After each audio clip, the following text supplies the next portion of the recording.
Okay, so let's just jump right into this. Yeah. Because if you've been anywhere near a news feed today, You know the ground just shifted. yeah, exactly. The ground shifted. I don't mean a little tremor, I'm talking about a massive seismic shift out of Washington. Seismic is absolutely the right word for it. We are looking at a true constitutional inflection point today. Right, because it is Friday, February 2026, and the Supreme Court has just dropped a ruling that has effectively blown a $1.4 trillion hole in the federal budget. Trillion with a T. Trillion, yeah. Mm. The case is learning resources, Inchi Trump. Mm. And let me tell you, the details we're looking at here are just, well, they're wild. They really are. And what we're going to do in this deep dive is walk through exactly what just happened, because this isn't just about, dry legal procedure. Not all. It's about money. It's about executive power, and it's basically the future of global trade. We're drawing on a really fascinating paper that dropped today by Fareed Novin. Right. It's titled The Constitutional Ceiling and the Geostrategy of Coercion. I love that title. The Constitutional Ceiling. It sounds so ominous. It fits perfectly, though, because what we saw today was the Supreme Court ruling 6-3 to essentially tell the President of the United States that there is a hard limit. A ceiling. Exactly, a ceiling on his economic power. And in doing so, they've just completely shattered the administration's entire trade strategy. So our mission for this deep dive is pretty straightforward for you listening. We need to understand how we got here, what this ruling actually says, and this is the best part. yeah, we're going to use something called Bayesian game theory to figure out what happens next on the world stage. Which I know sounds a little intimidating. It sounds like math. It is a bit of math, but I promise it's actually a very intuitive way to understand how world leaders are reacting to this exact news right now. Perfect. But first, we have to talk about the money. Because when I was reading the source material, my jaw literally hit the floor. $1.4 trillion. I can barely even wrap my head around a number that big. It's staggering. I mean, that is the projected revenue loss over the next decade. Wow. And that money wasn't just theoretical. It was the core funding mechanism for the administration's one big, beautiful bill tax cuts. Right. The 2025 agenda. Exactly. They built their entire economic platform on the assumption that this tariff revenue would just always be there. And as of this morning, it's just poof, gone. As of this morning, that funding source effectively does not exist. Okay, so let's rewind a bit. How did we even get to a place where the president could just generate that much money on his own?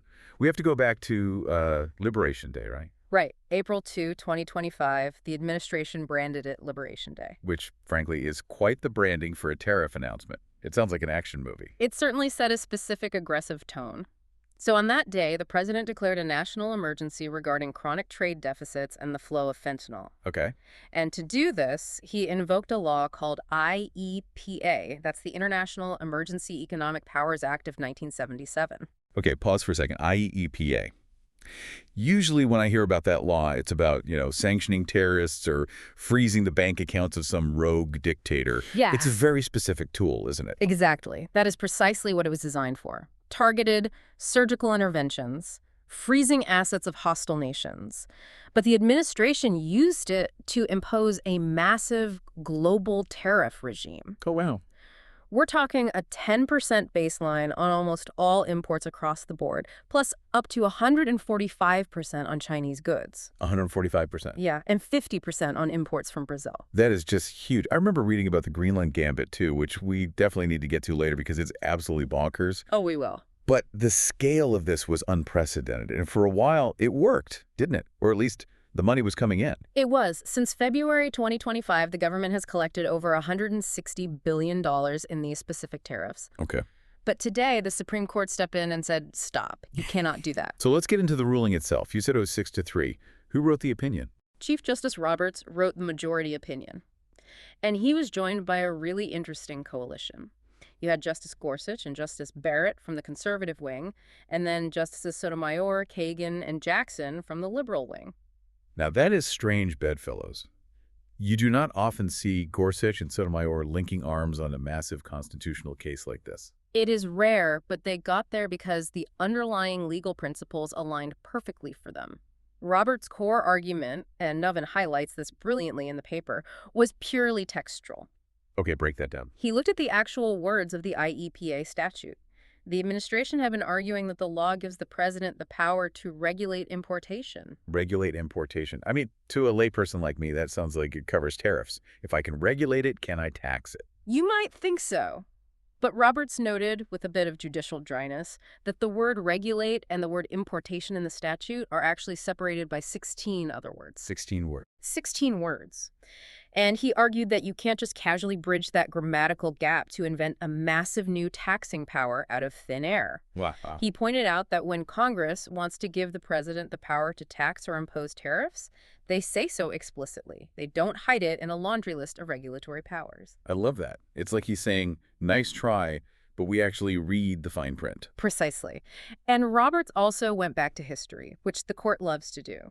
He pointed out that the very first act of the first Congress back in 1789 was a tariff law. So it's a foundational thing. Exactly. The framers understood tariffs as a legislative power. It is something Congress does. It is not something the executive branch just gets to do on a whim because they declare an emergency. And then there's this major questions doctrine involved too, right? I feel like I see that phrase in the news constantly lately. Yes, the major questions doctrine. This was crucial for Roberts, Gorsuch, and Barrett. The basic idea is that for a decision of this magnitude, something that reshapes the entire U.S. economy and foreign policy, Congress has to speak clearly. They can't just imply it. Right. They cannot delegate that kind of sweeping power through vague, dusty language in a 1977 emergency law. So the majority says you can't do this. But there were dissents. I imagine Justice Kavanaugh had something to say about the absolute mess this is going to create. He certainly did. Kavanaugh's dissent was highly pragmatic. He warned about the practical disruption. I mean, think about it. The government has collected $160 billion over the last year. Yeah. Now the court says that entire collection process was illegal. What happens to that money? Oh, man. People are going to want it back. Billions in refunds are going to be demanded. Plus, all these trade deals that were negotiated with a gun to the head based on these tariffs are now totally shaky. What a nightmare. But Kavanaugh also signaled something else in his dissent, which is very important. He basically offered the administration an off-ramp. An off-ramp, like a way to keep the tariffs going. Sort of. He noted that the court's decision essentially says, you can't use this specific law, i.e. EPA. It doesn't necessarily prevent the president from using other laws to achieve the same goal. And that brings us perfectly to the immediate aftermath, because the reaction from the White House was swift. To say the least. Within hours of the ruling dropping today, President Trump held a press conference. He called the decision deeply disappointing and explicitly called the justices a disgrace. Classic. But he didn't just complain about it, did he? He actually acted. This is where we get into the pivot. The administration didn't just pack up and go home. No, they didn't. The administration immediately announced Plan B. They are pivoting to Section 122 of the Trade Act of 1974. Okay, we need to break this down because I feel like we're entering an alphabet soup of trade laws. We went from IEPA to Section 122.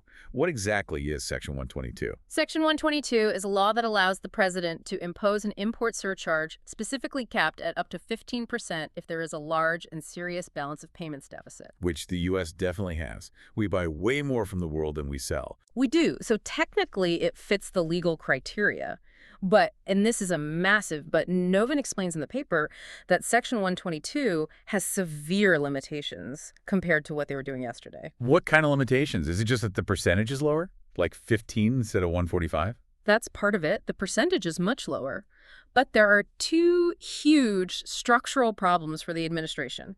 First, it is strictly temporary. It's capped at 150 days unless Congress votes to extend it. Only 150 days. That's barely anything. That's less than 6 months to twist arms in a global trade negotiation. Exactly. It's a ticking clock. And second, and perhaps even more importantly, the tariff must be non-discriminatory. Meaning what? Meaning you have to slap the exact same rate on everyone. You can't say China pays 60% because we're in a trade war, Brazil pays 50% because we don't like their politics, and France gets a pass at 10%. Oh, wow.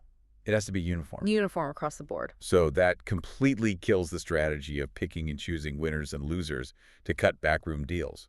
It utterly eviscerates their leverage. The whole point of the Liberation Day strategy was to use specific terrifying threats against specific countries to get what you want. With Section 122, it's just a blunt instrument. You either hit everyone or you hit no one. So the president is pivoting to the Section 122 to stop the bleeding, but it is a much, much weaker bandage. Correct. And meanwhile, the fiscal bleeding is only getting worse. We touched on the $1.4 trillion long-term loss, but let's talk about that refund nightmare you mentioned earlier. Yeah, the paper mentions the tariffs were declared void ab initio. That sounds like Latin for we have a really big problem. It basically translates to invalid from the start. It's as if the tariffs never legally existed in the first place. So they collected taxes that technically weren't taxes. Right. So now you have corporate importers who paid billions of dollars in duties over the last year lining up and saying, "Hi, I would like my money back today, please." And the government has already spent that money, haven't they? Well, it goes into the Treasury's general fund, so it's mixed in. But effectively, yes, it creates massive administrative chaos. Customs and Border Protection is going to be completely overwhelmed trying to process these refunds. And remember, they were counting on this revenue to fund those big tax cuts. Exactly. Now they have a $1.4 trillion hole in their 10-year projection, and they owe billions in immediate cash refunds. It's a disaster. But I want to shift gears to how the rest of the world is viewing this. Because the paper uses this really cool concept to explain the global reaction, Bayesian game theory. Yes, this is the core analytical framework Novin uses in his paper, and it's brilliant. Now, for you listening who maybe didn't major in advanced economics or mathematics, can you break that down? How does Bayesian game theory help us understand what, say, Canada or China is thinking right now? Sure. At its core, Bayesian game theory is really just a formal way of saying that players, or in this case countries, make decisions based on incomplete information. They don't know everything. Right. They have beliefs about how strong or resolved their opponent is. Okay, so it's essentially about guessing how much muscle the other guy actually has. Exactly. And when new information comes in, what game theorists call a signal, they update those beliefs. So before today's ruling, the belief was the U.S. president is totally unstoppable. He can put a tariff on anything he wants and nobody can stop him. Right. The perceived probability of the IEPA tariffs actually surviving a court challenge was seen as maybe 35%, but the threat was real, it was immediate, and countries complied because they were afraid. Right. That was the equilibrium. Novin calls it coerced compliance. And today, what's the new signal? The signal from the Supreme Court is loud and crystal clear. The president has far less power than we thought. The constitutional ceiling actually exists. So the muscle was fake. Or at least constrained. So now, every country is rapidly updating their beliefs. They realize the U.S. administration is legally boxed in. Let's look at some specific case studies from the paper because they're fascinating. Canada's a big one. Huge. Canada was under massive pressure from these tariffs. But look at what happened today. Canada's trade minister, Dominic LeBlanc, came out publicly and stated the ruling reinforces Canada's position. He sounds pretty confident for a guy who was probably sweating bullets just yesterday. He does. And why? Because the USMCA review, the big North American trade deal review, is coming up in July 2026. Okay. Before today, Canada was terrified of the permanent IEPA tariffs. Now they know the U.S. Plan B, that Section 122 tariff expires in 150 days. So if you're Canada, you just look at the calendar and wait them out. Exactly. You drag your feet, you suddenly toughen your demands on things like dairy and digital taxes because you know the U.S. clock is ticking. You know their leverage literally has an expiration date. What about Greenland? I said we'd get to it, and this was absolutely my favorite part of the source material, the Greenland Gambit. It is completely surreal, isn't it? It's wild. So in January 2026, just last month, the administration explicitly threatened 25% tariffs on Denmark to force them to sell Greenland to the United States. Just incredible. I still can't believe that was real, documented policy. Sounds like a joke from a late-night show. It was very real. Hmm. And it was terrifying for Denmark. But with IEPA gone as of this morning, that specific threat has completely evaporated. Because Section 122 has to be non-discriminatory. Precisely. You can't just target Denmark anymore, not unless the president wants to declare a 15% trade war on the entire planet just to try and buy an island. So the probability of Denmark actually selling Greenland just dropped to zero. Essentially, yes. European resolve has totally hardened. The paper actually estimates the probability of Denmark resisting rose from 0.55 to 0.85 overnight. And then there's Brazil. That's another interesting case. Brazil is a fascinating example of political retaliation. The administration had slapped a massive 50% tariff on Brazilian imports. Right. And Novin's paper suggests this is widely seen as direct payback for the Brazilian government's prosecution of former President Bolsonaro.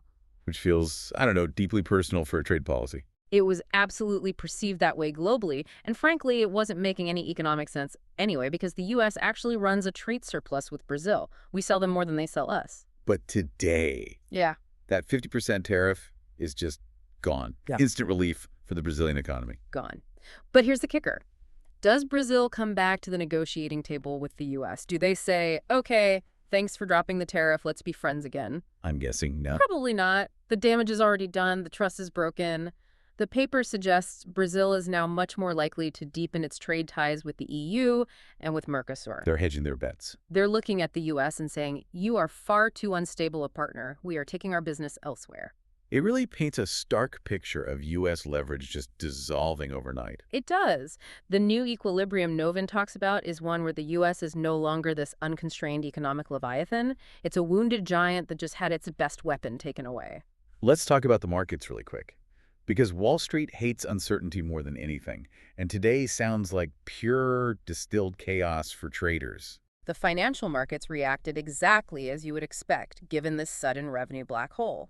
The 10-year Treasury yields jumped to 4.90% today. Now, connect the dots for us there. Why does a Supreme Court ruling on trade make interest rates go up?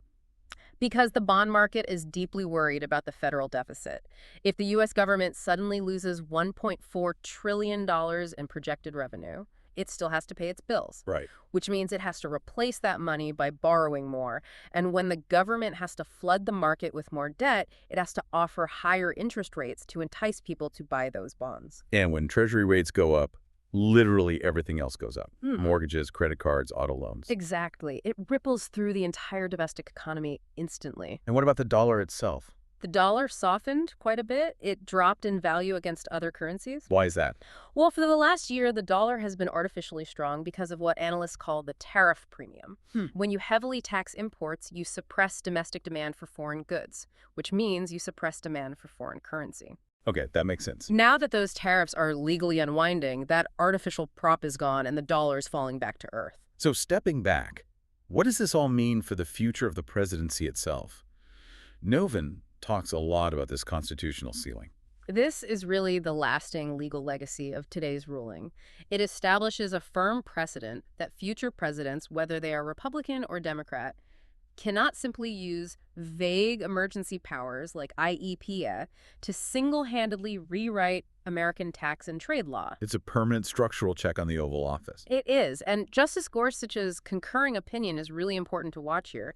He signaled strongly that even the Plan B laws, like Section 122, might face severe legal challenges if they are used too broadly in the future. Really? Yes, he is very focused on the non-delegation doctrine. That's the constitutional idea that Congress cannot just hand over its homework, its core legislative duties, to the executive branch. So even Section 122 or, say, Section 232 might not be safe forever. Well, Section 232, which covers tariffs based on national security, like we see on steel and semiconductors, that is likely safe for now. It has a much stronger direct tie to traditional national security. Right. And the paper notes those Section 232 tariffs are still generating about $635 billion.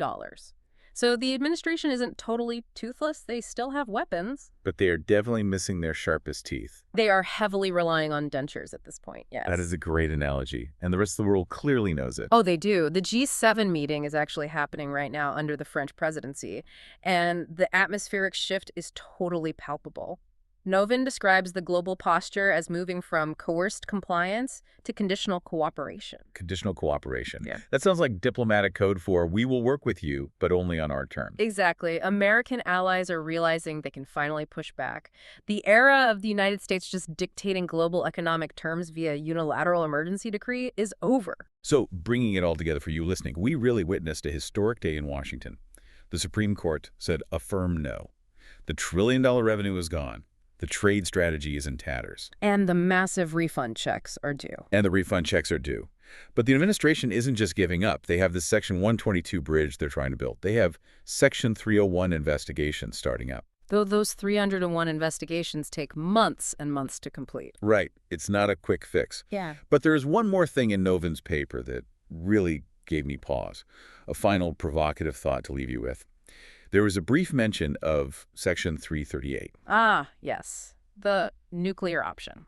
Tell me about Section 338, because I had never heard of it. It is an incredibly obscure provision from the Tariff Act of 1930. Wait, 1930, that is the Smoot-Hawley era. That's the actual Great Depression. It is.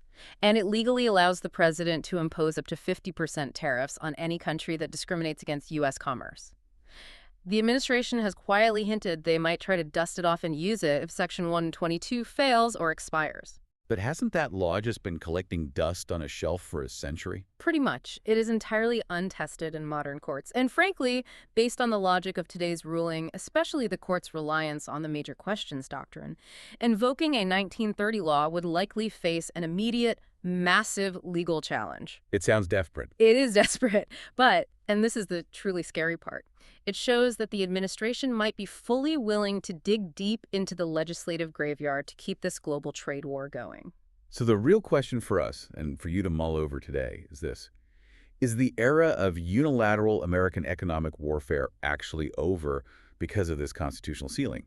Or will this ruling just force the trade war into a darker, much more chaotic phase where the White House is reviving zombie laws from the 1930s? It's the difference between a controlled demolition and a totally chaotic collapse. Today, the court tried to install a firm ceiling, but the pressure inside the building is still rapidly rising. And with the Senate totally fractured right now, and the entire world watching, the next few months, especially those 150 days of the Section 122 clock, are going to be absolutely critical to watch. Absolutely. We are navigating completely uncharted waters now. We will certainly be keeping a very close eye on it. That is it for this deep dive into the constitutional ceiling. Thanks so much for listening. Thanks, everyone.